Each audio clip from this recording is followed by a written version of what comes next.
Okay, it seems like people have been admitted now, so welcome everyone. Thank you so much for being here. We really appreciate it. My name is David Sifford. I'm the Director of Research and Projects at the Center on Civil Justice at NYU Law School. For those of you who are not familiar with the Center's events, the Center is dedicated to the study of the civil justice system in the United States and how it can continue to fulfill its purpose. The Center's mission is to study and improve the civil justice system, and we don't have any particular political agenda beyond that. Some of the most distinguished judges, lawyers, and scholars in the country sit on the board of the Center, and there's roughly equal representation between the plaintiffs and defense bar. Today's panel is the third in a series of events on the new face of antitrust that we're putting on in conjunction with the Cravath, Swaine & Moore law firm. Cravath partners Evan Chesler and Judge Catherine Forrest have been incredibly instrumental in planning this event series, and I want to extend sincere thanks to them and to the whole team at Cravath for their help in putting this on. This series has 4 events in total, and again, this is the third. It's taking place every other Wednesday at 1 p.m. All the events are likely being recorded, and so we'll have them all on our website pretty soon. The next and last event will be taking place on Wednesday, April 24th at 1 p.m., and it will be on healthcare consolidation. The panel will be moderated by NYU's Daniel Francis and will feature Norm Armstrong of King & Spalding, Evan Chesler of Cravath, Robin Feldman of UC Hastings College of Law, Scott Hempel of NYU Law School, and Mark Seidman of the FTC. A few very quick preliminaries before we begin. The event has been approved for 1 CLE credit in the area of professional practice. If you want to receive the credit, you will need to submit a form that we are going to email you tomorrow. The form is going to ask for a code. The code is going to be given at some point during this panel. So please write down that code when you hear it during the panel so that you can fill it in on the form that you're going to receive tomorrow. If you have any questions for the panel, please type it into the Q&A box at the bottom of the screen because the chat has been disabled. And we will be monitoring the Q&A box in order to pick questions that we'll be answering over the course of the panel, particularly at the end. Today's panel addresses the platform economy and antitrust issues related to the platform economy. The moderator is Professor Cynthia Estlund. She's the Catherine A. Ryan Professor of Law at NYU School of Law. She's going to introduce the rest of the panel. Before joining NYU Law, Professor Estlund taught at the University of Texas and Columbia University Law Schools. She's a graduate of Yale School of Law, and she clerked for Judge Patricia Wall on the DC Circuit. Please welcome Professor Cynthia Estlund and the rest of the panel. Thank you so much, David. So since the gig or platform economy burst onto the scene about not much more than 10 years ago, it has captivated legal scholars across several fields, perhaps especially my own field of labor and employment law. I think that Uber has probably featured in more law review article titles than any company in the history of the country. But this panel today is, as David mentioned, part of a series of events on current developments in antitrust law. And so our focus today is on the antitrust issues raised by digital platforms and the gig economy, both in labor markets and product markets. And we have an outstanding panel to discuss these issues. I'm going to introduce them in alphabetical order. Doha Mekki is a counsel to the Assistant Attorney General in the Antitrust Division of the U.S. Department of Justice. Before joining DOJ, she was an attorney at Crowell and Mooring, and she's a graduate of the University of Pennsylvania School of Law. She won't be speaking here on behalf of the Department of Justice, but as an individual lawyer who's active and expert in these issues. Sanjukta Paul is an assistant professor, is that right? Still assistant professor, Sanjukta? At Wayne State University School of Law. Prior to joining Wayne State, Professor Paul was a fellow at the UCLA School of Law and a public interest lawyer working with the Los Angeles Alliance for a New Economy. Professor Paul graduated from the Yale Law School and clerked for Judge Alfred Goodwin of the Ninth Circuit. Noah Phillips is a commissioner at the U.S. Federal Trade Commission. Previously, Commissioner Phillips served as chief counsel to U.S. Senator John Cornyn and worked at Cravath, Swaine & Moore, our sponsors for today, in New York City. Also, Steptoe and Johnson in Washington, D.C. Commissioner Phillips is a graduate of Stanford Law School, and he is speaking neither for the FTC as a whole, nor for any of his fellow commissioners. And finally, we are especially thrilled to have Judge Diane Wood of the U.S. Court of Appeals for the Seventh Circuit, who is known to be one of the top minds in the federal judiciary. Prior to being nominated, Judge Wood was a professor at the University of Chicago School of Law, where she was a leading expert on antitrust law and where she remains a senior lecturer.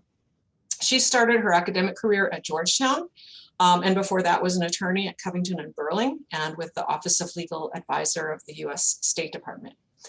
She graduated from the University of Texas School of Law, where I started my teaching career, and clerked for Judge Irving Goldman of the Fifth Circuit and Justice Harry Blackmun of the US Supreme Court. Let's kick things off by, I'd like Doha to perhaps set the table a little bit and kind of introduce some of the ways in which antitrust issues affect digital platforms and affect or how they interact with antitrust and competition concerns, maybe particularly in labor markets, but you can take it whatever direction you want. Sure, thank you so much, Cynthia. And thank you to NYU's Center on Civil Justice for the privilege of joining this really distinguished panel.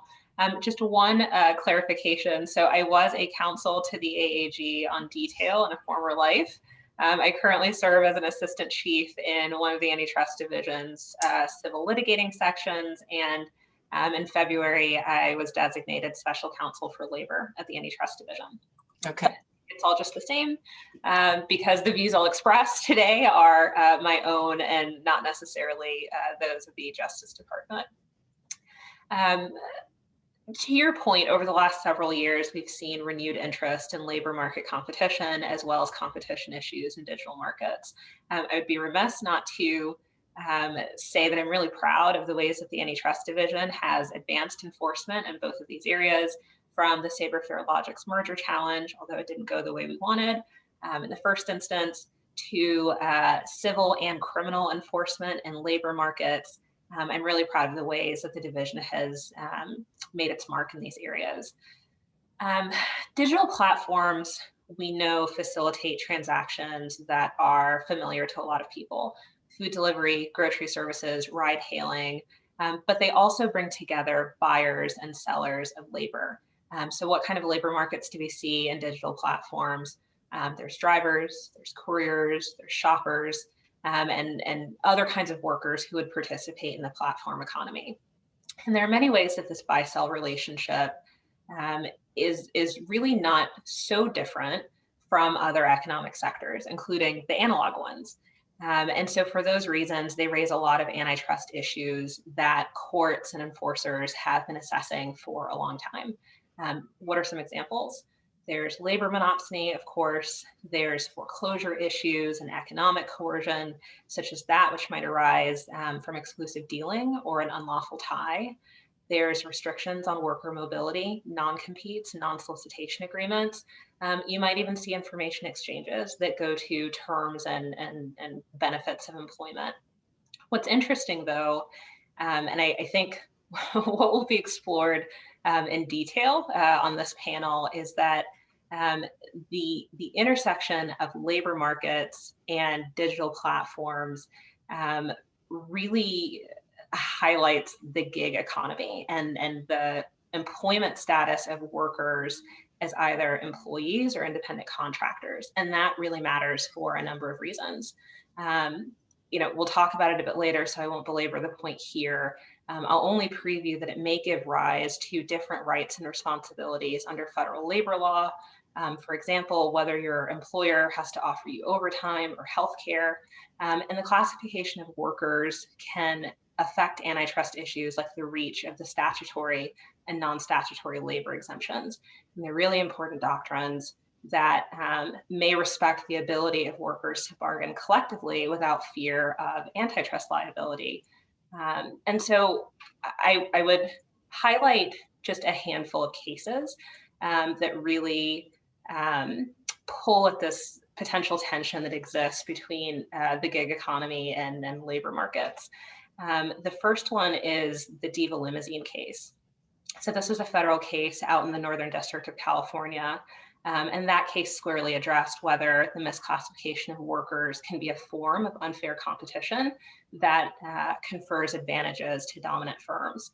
And I highlight that one first because it rests on this really interesting case out of the California Supreme Court called the Dynamex case that stands for the proposition that employers have tremendous economic incentives to misclassify employees as independent contractors.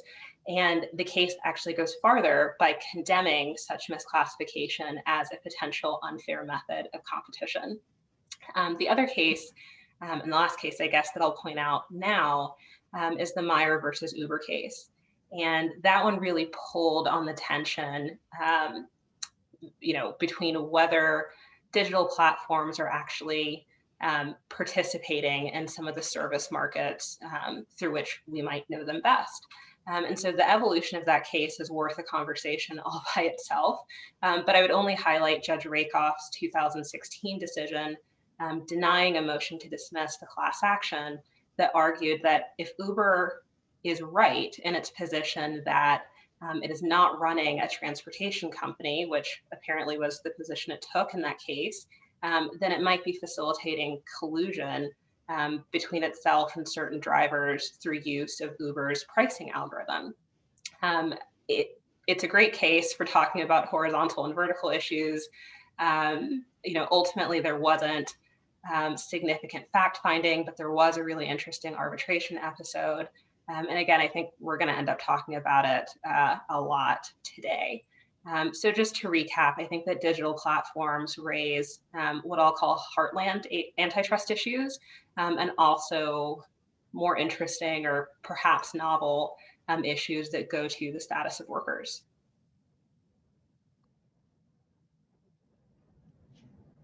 You're muted, Cynthia.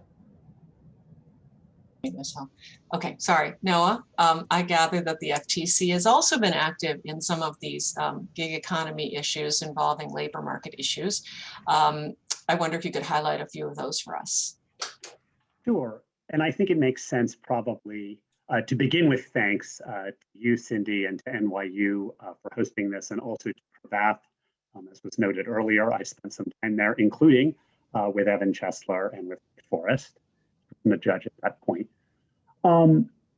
It also makes sense to start off from something that Doha said, which is her pride and with what the DOJ has been doing over the last few years on no poach agreements in particular, and looking at labor as part of antitrust. That is a part of a look that I think the agencies are taking more broadly. So for example, we've been looking for the last few years in the context of merger review at FTC at whether there are labor monopsony issues. We put out a statement jointly with DOJ at the beginning of COVID, warning companies about what some of the rules are. This is part of a longer effort, right? We had guidelines that were put out at the end of the Obama administration, but all of these efforts have been building over time to look at some of these issues, and they've resulted also in some cases. I'll pick on one case, the Integrity Home Health case out of Houston. That was a civil case by us. It turned into a criminal case at DOJ. The other thing that's going on, though, that I think is worthy of note and speaks specifically to gig platform is consumer protection work. This did not get as much attention in the antitrust community because it's not an antitrust case. But we brought a case recently against Amazon involving drivers in their Flex program. So these are people who sign up to deliver packages for Amazon. And in many respects, they look very much like the effective taxi drivers at an Uber or a Lyft. But what we found in our investigation is that Amazon was lying. They were lying to the workers about the amount of tips they could collect. And so they said you could keep 100% of your tips. And for a while that was true. But then Amazon decided to change the economics, and they didn't change the representation they were making. In fact, they affirmatively hid what they were doing from those workers. And we brought that as a consumer protection case. So this is looking at a group of people that we're talking about here today in the context of antitrust, not as employees or independent contractors, but in this case as consumers. And we found a violation there. Because of the kind of violation, there's no fine for that sort of conduct, but something that I called for with Acting Chair Slaughter is for Congress to give us authority actually to fine in cases like that. It was conduct that we felt was pretty egregious. So that's an example of a somewhat related field of law also being applied to protect gig workers. So we have almost managed to avoid talking about Uber for a full 10 minutes, but now we just have to get there. I don't know, I've debated whether to call them the 900-pound gorilla or the elephant in the room, but either way.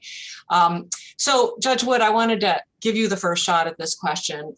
We've already sort of flagged this problem, but the status of Uber drivers as employees versus independent contractors has been positively an obsession among people in my world, and it's being litigated all over, reaching different results in different fora.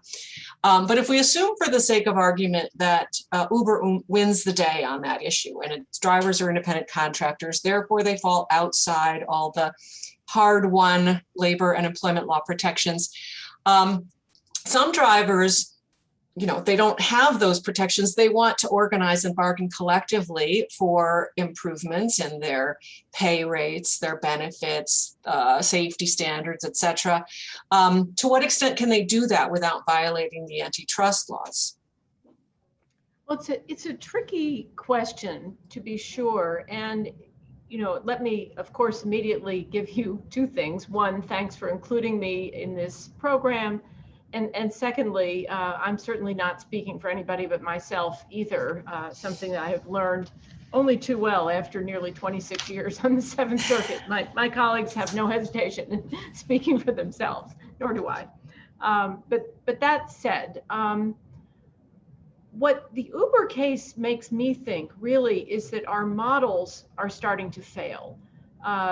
The idea that there was some kind of crisp distinction between an employee on the one side and an independent contractor on the other side is under terrible stress. And I have sat on many cases in which that was a key issue, whether it had to do with Title VII enforcement, whether it had to do with antitrust enforcement, comes up all the time. And you sit there and you carefully study, how much discretion did they have, and did they have to follow the manual, and did they, what indicia were there? And I am beginning to think that that is just a distraction. And what it reminds me of in the history of antitrust is the development that we went through in the law of vertical restraints, from the notion where it made any difference if a manufacturer gave an item to a distributor on consignment, or did the manufacturer give the item to the distributor in the course of what we might think of as a normal distribution agreement, where there was a payment made and then the distributor went out and distributed it. And eventually the Supreme Court says, this is just not economically sensible. This isn't what we're trying to get at when we think about the law of vertical restraints, and the incentives of the manufacturer are not influenced by that business form, lots of other things. So of course we have the law of vertical restraints developed to what it is today. And I think that that we may be on the verge of a similar kind of development. Now I will say, if a few Uber drivers decide to get together and bargain collectively, what that would suggest to me from an antitrust point of view, given the assumptions we're making in this question, it would suggest to me something like thinking of the law of horizontal arrangements. Some horizontal arrangements are pro-competitive, or they're at least competitively neutral, they're a joint venture. Others are condemned very much out of hand. Makes me think of the Superior Court trial lawyers case, where the trial lawyers were trying to better their conditions and they get slapped down and say, no, you can't do that because you don't have this kind of special umbrella of protection. But I can easily imagine some fun with market definition in the situation of the independent contractors trying as a group. Suppose they incorporate themselves and they say, we are a corporation that furnishes drivers to Uber, to Lyft, to whomever is out there. Would that make a difference? That takes you in the direction of the common agency cases. So I think there's a lot of antitrust fun that you can have, even if you don't fix the law. But I think the law cries out for more serious and deep-seated thinking. So Sanjukta, I've seen you furiously taking notes here. You knew I was coming to you.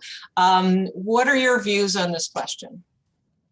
Thank you. And so just, oops, looks like I froze up right there. Just again, want to thank Cindy and NYU for having me on this star-studded panel, and really appreciate the comments so far, which I think are so helpful from all of my co-panelists.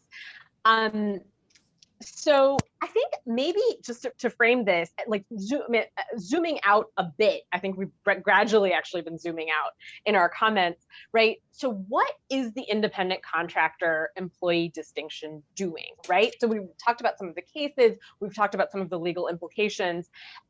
Perhaps at the broadest level, we can think of this distinction as one of the legal distinctions that serves as a trigger for either permission or prohibition of various types of economic coordination, whether that economic coordination is among, is within a firm, within a control group in a firm, the lead, in this case, a certain lead firm like Uber, for example, or Amazon, or whether it is a coordination among drivers, workers, whoever it may be.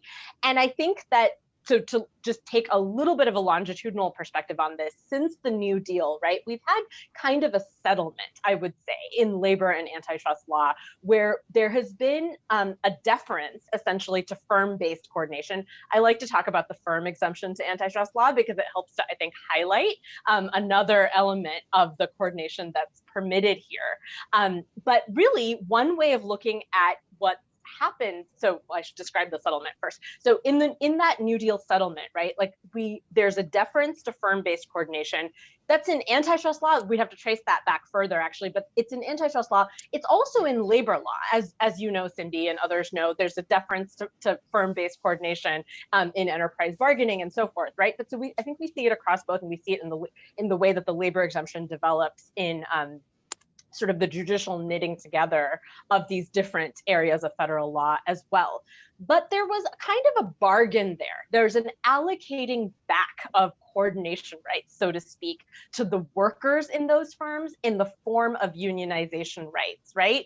And really the firm is central to how we think about the employee independent contractor distinction as well, because as we know from Ronald Coase, right, whether you're an employee or not is what is determinative at a foundational level of whether we're talking about a firm or a market transaction, right? So I think that this really goes beyond the issue of labor markets, actually, in antitrust.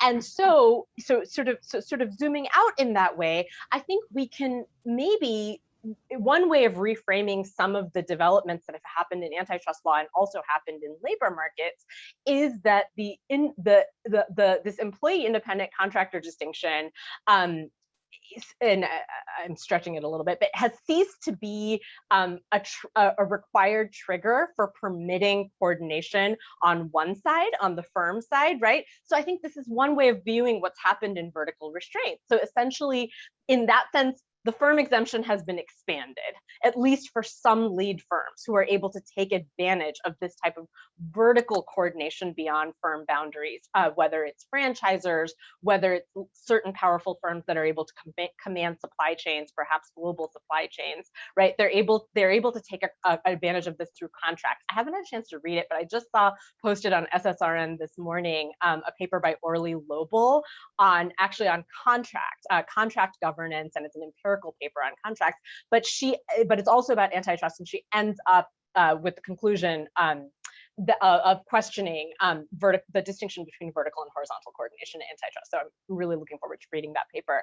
But at any rate, so if we look at this as a trigger of sort of managing economic coordination or managing the permissions of economic coordination, I think that one way to look at it is that we've eased, and this is, I'm echoing what Judge Wood said, but we've eased up on sort of this firm market distinction on the side, on the firm-based coordination side, so in other words, in terms of permitting coordination by lead firms, we've liberalized that quite a bit, right? By permitting vertical restraints compared to pre-1970s, pre-1980s case law.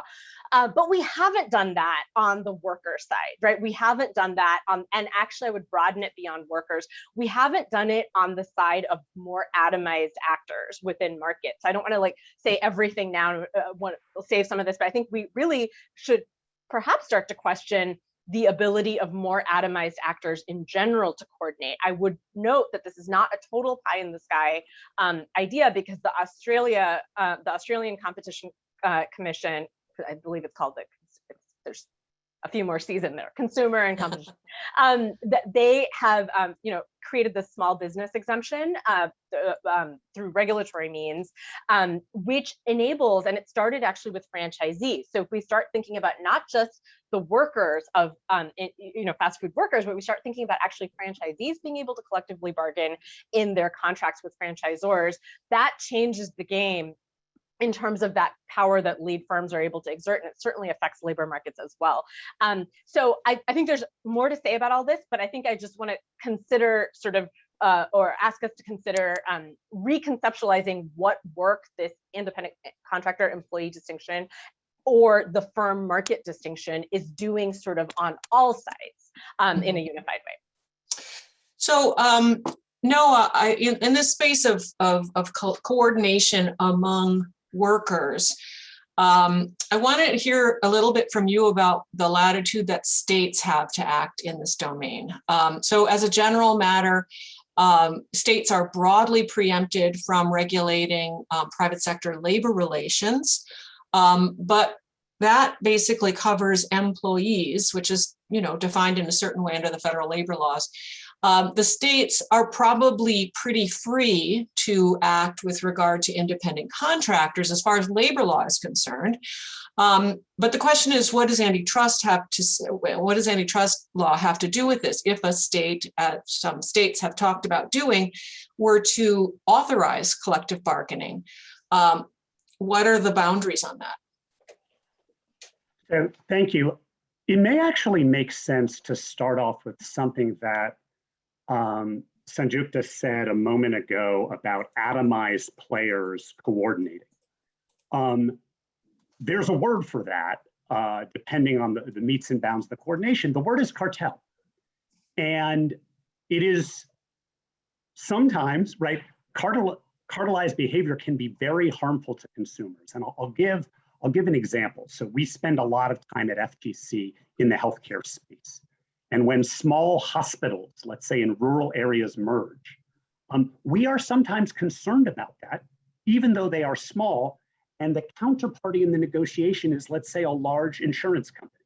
They may still have the power to raise prices. That hurts consumers, it hurts payers generally, it hurts people who want to get healthcare. And so I don't think anyone should walk into the discussion, generally speaking, about atomized players coordinating with too much enthusiasm. I think there is a fair conversation to be had about what labor law, right, and it is exempt from antitrust, should and should not capture. But the notion that generally we should encourage more cartels, even if they're cartels of sympathetic players, I think does bear real costs, and that has to be part of that conversation. So this, of course, leads directly to the state action doctrine. Right? The state action doctrine asks two questions. Right? First of all, is there a policy, an articulated policy of the state to displace competition? And that's fair. The state can do that if it chooses to do it. But let's be honest about what we're talking about. It may be that we want to give people more coordination rights. That's part of labor law, and that may be perfectly good. But the broader you go, the more costs are imposed on consumers. And the second question that the state action doctrine asks is, of course, right, is there active supervision by the state? And what we worry about, and this has happened, and this is not just a labor issue or a platform issue, this is when the dentists in North Carolina get together and decide that you should pay $100, right, for teeth whitening at the dentist's office, as opposed to $5 at CVS, right? That $95 matters to me. It matters to other people. And I think it is fair to ask, again, the metes and bounds of labor law. That's not my field of expertise. What I get very worried about, though, is throwing the baby out with the bathwater when it comes to state action. You don't want to bless a whole bunch of cartels that aren't really helpful. I want to throw in one other potential safe harbor from antitrust liability before then, opening it up, because I think probably other people have something to say about both of these. The history of labor law for the first century or so was basically the history of antitrust law and its common law precursors. And so that culminated, that conflict in which antitrust law was the main bludgeon used, at least in the federal courts, against organized labor, led to part of the settlement that Sanjukta is talking about in the form of the statutory labor exemption. That has, at least includes those workers who are defined as employees under federal labor law. But the question is starting to percolate whether it might also include some workers who are denominated under some, body of law or another as independent contractors. So I wanted to, I think, start maybe with Sanjukta on that question, whether there's a plausible case. I guess by way of, step back in both of these areas, I find myself thinking that the law is groping in different ways to create a third category between independent contractors and employees, a group of independent contractors that has some of the protections, including immunity from antitrust law, for example, or under the Prop 22, a group of independent contractors that has a few extra additional employee-like benefits. We're sort of looking at a number of third categories that are in the process of being formed. And this would have to be one of them, because you wouldn't say the statutory labor exemption should be read to include all independent contractors. It would have to be some subcategory of workers who are basically selling their labor. So anyway, you want to take a shot at that, Sanjukta? Sure. I would say that's not probably my preferred policy solution that I would suggest, but I want to, if I could maybe try to knit my response to that together, picking up on something that Commissioner Phillips was saying about the state action exemption and about cartels. And I really do think it's worth stepping back and, so this settlement, the New Deal settlement, didn't just involve coordination rights for workers. It involved sort of cementing firm-based coordination. And this might sound really abstract and crazy, but it's not. When you go back, if we're talking longitudinally again, if you go back to the 19th century, this was not taken for granted. The anti-monopoly movement was fundamentally contesting sort of the rise of sort of what we now think of as the traditional investor-owned top-down corporation. This was all up for grabs, right? And the intersection between state corporate law and antitrust law was not at all clear, right? There were, I would say that the firm exemption was not cemented in law or legal consciousness. Judges thought in terms of corporations being creatures of the state, and they had privileges and responsibilities. And the reason why I want to tie this back to the state action exemption and cartels is because I agree that not all cartels are good, that not all coordination between even independent contractors would be good, but I also don't think all intra-firm coordination is necessarily good. And what's so interesting about the state action, I think we need other criteria besides the formalistic criteria of whether it's in a firm or not to decide. And what's so interesting about the state action exemption actually is that we recognize, in the context of the state action exemption, we recognize that these are publicly granted coordination rights, right? That the dentist or whoever it may be are exercising. And there has to be some notion of public benefit, there has to be public oversight. I support that.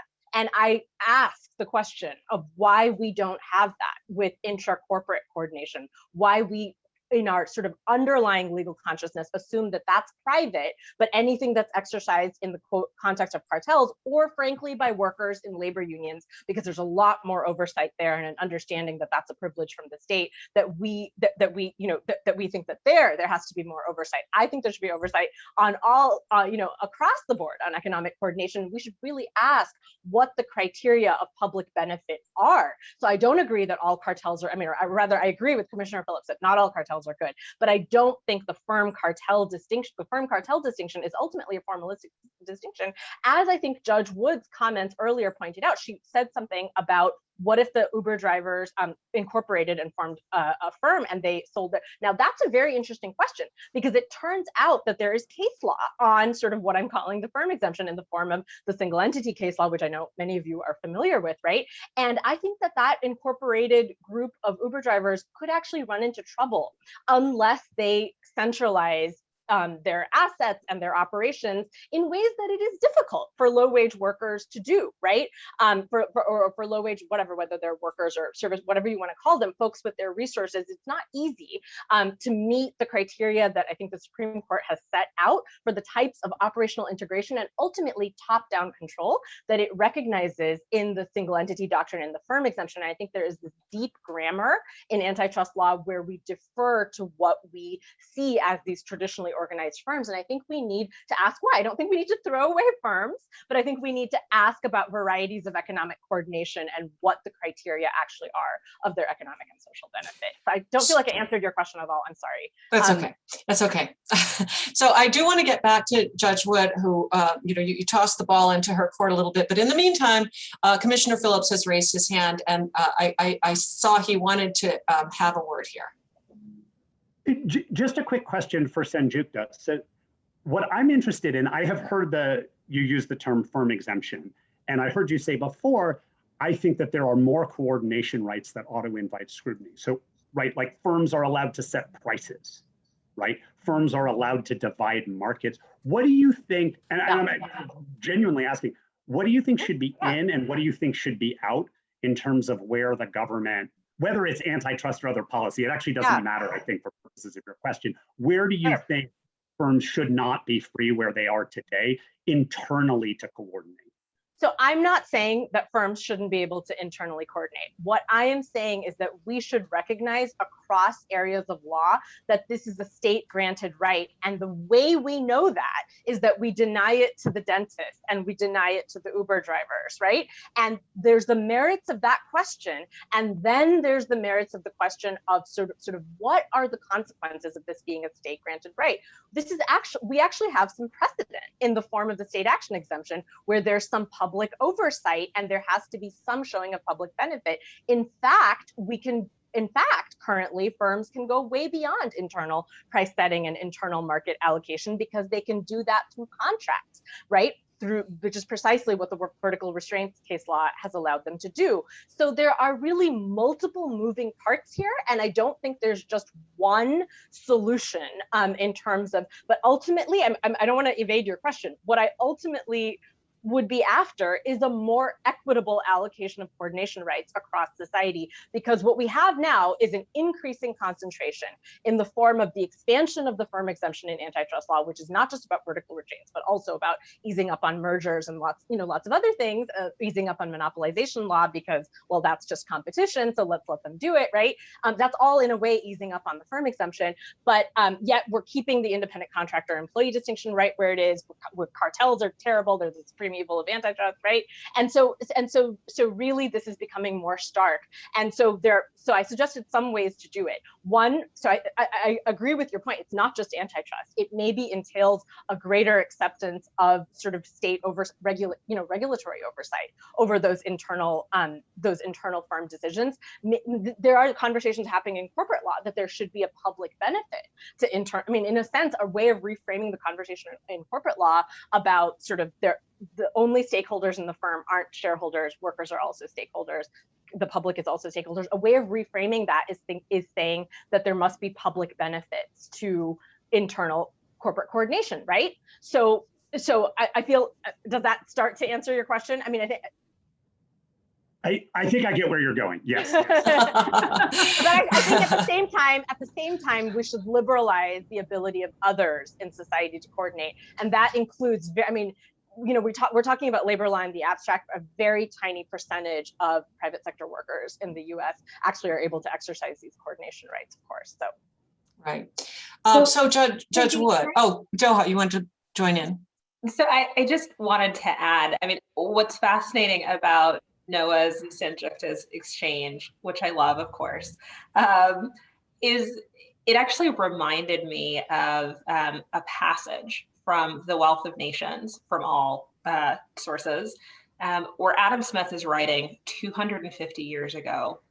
And he says, you know, somewhat to Sanjukta's point, whenever the legislature attempts to regulate the differences between masters and their workmen, its counselors are always the masters. When the regulation, therefore, is in favor of the workmen, it's always just and equitable, but it is sometimes otherwise when in favor of the masters. And so it felt worth noting how old this issue is. And I think it underscores Judge Wood's point that, you know, as we observe the potential breakdown of some of these categories, it would certainly be prudent to re-examine whether they are still working for us in the ways intended. Well, that's a perfect entry point for you again, Judge Wood. Reflecting on these various conversations, how do you see existing antitrust law as responding well to these problems or not? Well, thank you. And as I said before, I think there is work to be done, but I can't resist a comment or two on the exchange between Noah and Sanjukta, and now Doha as well. I share Noah's concern about getting too, I guess, unclear about the difference between a cartel and some other more benign arrangement, because, you know, cartels really do harm consumers, they harm the economy. I'm not sure I would go so far, though, as to say that when atomized players decide to coordinate, we call that a cartel, because what we know is that there's a preliminary decision that we have to make. We have to decide whether this step of moving from the atomized condition into a collective position is one that we see some value in. We're going to call it a partnership. We're going to call it, you know, some kind of risk sharing and reward sharing arrangement. And I don't think it necessarily has to be top down, by the way, but if you look at the Supreme Court's opinion in the Maricopa County case, that's exactly what they were trying to get at. They were trying to say, look, sometimes when people get together, there is, you know, this risk and reward sharing that does make it a true entity that we will respect as an entity in society. Now, Sanjukta made the important point that that may be easy to do or very common in our experience if it's highly paid professionals, it's a firm of accountants, it's a firm of lawyers, it's dentists, it's doctors, it's these areas that we think of as the professions, whereas Uber drivers, you know, may not see the ability to get together, although it's not hard for me to imagine that some kind of risk and reward sharing would be very helpful for them. Somebody's sick one day, or their kid is sick, or, you know, all kinds of things where people say, and now you're going to step in, whether it's a medical practice. Obviously, the FTC has deep experience in the regulation of the professions. And if I were to think of a model that I might want to take and push further and see whether development of that model might begin to allow these, again, by hypothesis, nominally independent contractors to find some way of coordinating, that's the one I would probably look to first. I would not be comfortable just saying, you know, let's all get together and try to get higher wages is something that we have to go that far. I'm uncomfortable with that. I have a whole slew of things I would say about corporate regulation, but they're not really for an antitrust panel. They range all the way from, are corporations just groups of people who are speaking together in the Citizens United sense, or are they something different? Are they an individual person speaking together? And are they really the same as unions? And there are just an enormous number of issues out there that I won't bore you with my views on. But I do think that this possibility of the independent contractors who are working in the gig economy, finding ways to be joint sellers of their services is a model that we might think of. And we are very accustomed in our economy to legitimate joint selling of services as long as it's bona fide. And I will also finally conclude by saying, as a judge, I sure would like it if whatever rule comes about is one that doesn't come along with a 10-factor test. I love 10-factor tests. I can't stand them. The factors are never weighted, and they seem to me just to obfuscate everything. So whatever we do, I certainly hope that there's some measurable, some comprehensible piece of evidence that you can look at that would tell us what version we're examining. So I want to turn shortly to the sort of the other side of the market, the Uber, the Judge Rakoff's view that Uber itself might have some problems. But David came back into the picture to remind me that this is the thing you've all been waiting for, the CLE code. It is CCJ AT07, 07, I should think. Got to be specific about that. CCJ AT07. Okay, now we have, perhaps because I've been steering things a little bit in this direction, spent a lot of time on the sort of labor market, labor coordination side. But the other way of looking at this from the flip side is, can Uber really have it both ways? Can they? Judge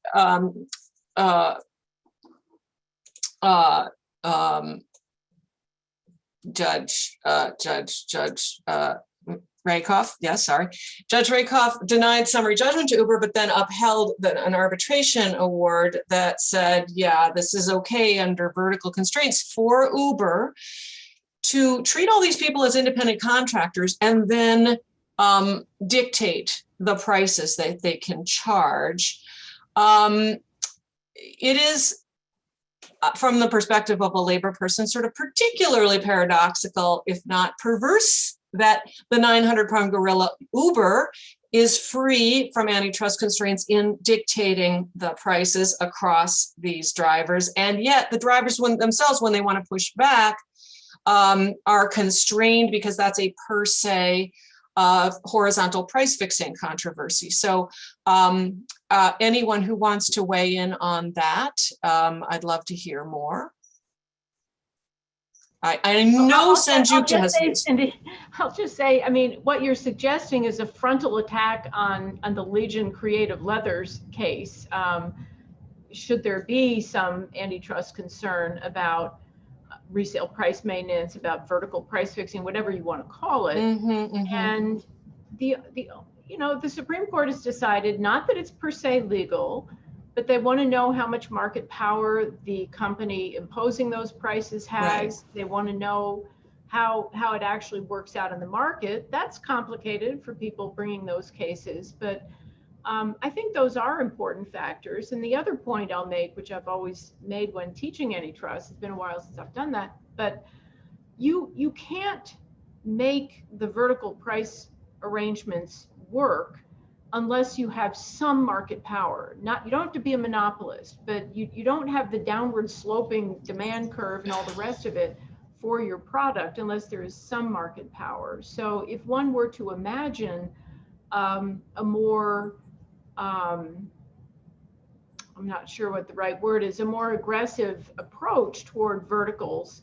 maybe the introduction of some new presumptions based on the market power of the firm imposing them, rebuttable perhaps, or other kinds of things like that, you might see something different. But really, I don't see any way of changing things unless you got to the point where if Uber were the monopolist, which it certainly isn't, but if it were the monopolist, it would be under greater constraints even under our current law.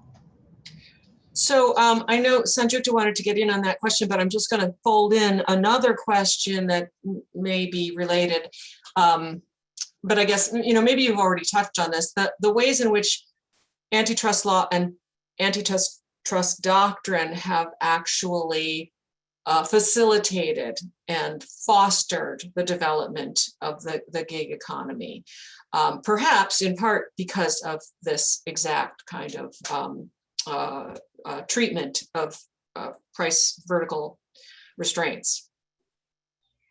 Yeah, and I think that this, like all of the conversation in this panel, I think that this ties in some of the prior exchanges as well. So I think it's kind of worth remembering that vertical restraints case law in the mid-century period did have other criteria that it used to decide whether a particular instance of coordination was going to be permissible or not. And so, for instance, unfortunately, the name of the case is escaping me. It might be Simpson.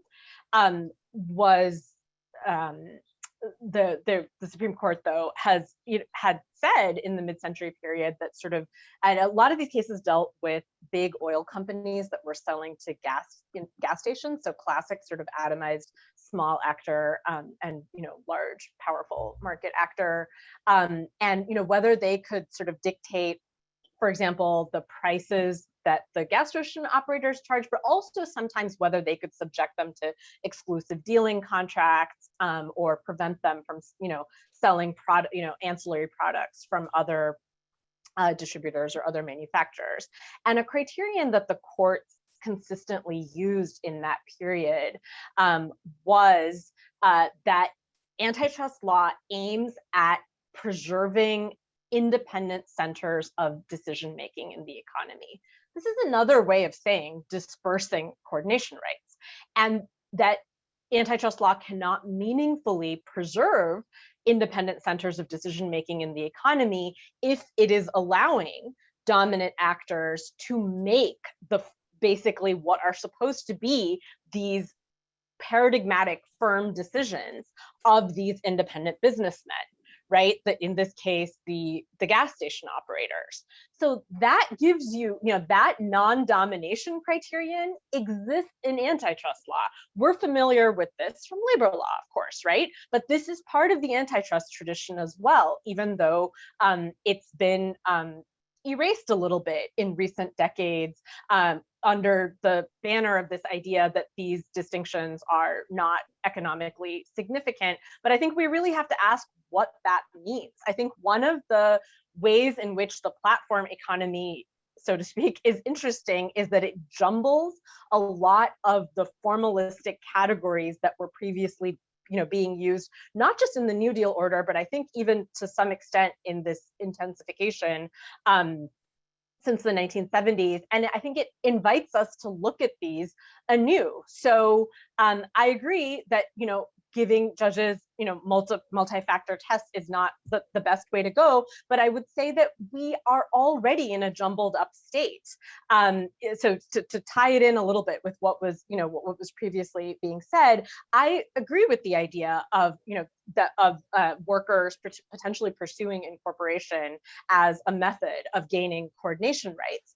But I don't think the case law on that is actually terribly clear. So if you look at, for instance, like American Needle, granted, of course, that was the NFL, a pretty powerful player, but there wasn't sufficient integration in the corporation that the NFL set up there. And that and sort of earlier case law seems to replicate this idea that if an entity, and I do agree that partnerships can be more horizontal, which is interesting. I do think that it tends to be more professional to take advantage of that. I think the concern, right, is that if Uber drivers simply incorporate, then they're going to be considered an incorporated cartel.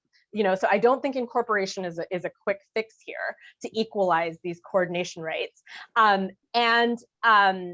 I think there's a real question right now about what bona fide integration is. I mean, I would submit to the panel, be very curious to hear, and I don't think this is the end of the story, that what bona fide means in the case law itself internalizes this top-down organization that we see in firms, but we also see, for example, in vertical restraints, I think, as was stated by other panelists, in terms of the fact that you have to have some market power to make the vertical restraint actually work. So I'm not saying that there are easy answers here, but I think that the Uber example that Cindy started us off here with, of where it becomes very stark, they're getting to coordinate these prices, and drivers, would not be able to. At least if they changed nothing and they just incorporated, they would not be able to coordinate those prices. That's pretty clear under, I think, existing antitrust law. Then that poses the question starkly of what, this is a formalistic distinction. What are the actual criteria that underlie it? If they're obscure in existing law, what should the criteria be? And I just don't think that we are escaping. I don't think there's one approach that's sort of clear and administrable, and then it's only the reform approach that's not clear and administrable. I think we need to have that conversation. So in the very few minutes that we have left, I wanted to give each of the other panelists a chance to say some closing words, perhaps in about possible directions for reform or change, if you choose to weigh in on that sort of thing.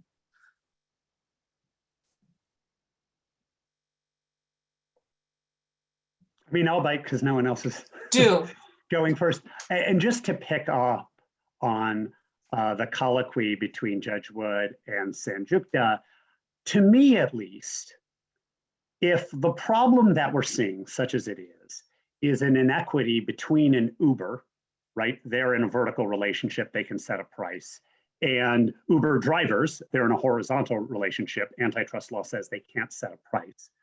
The answer isn't necessarily to undo the way antitrust approaches restraints in general.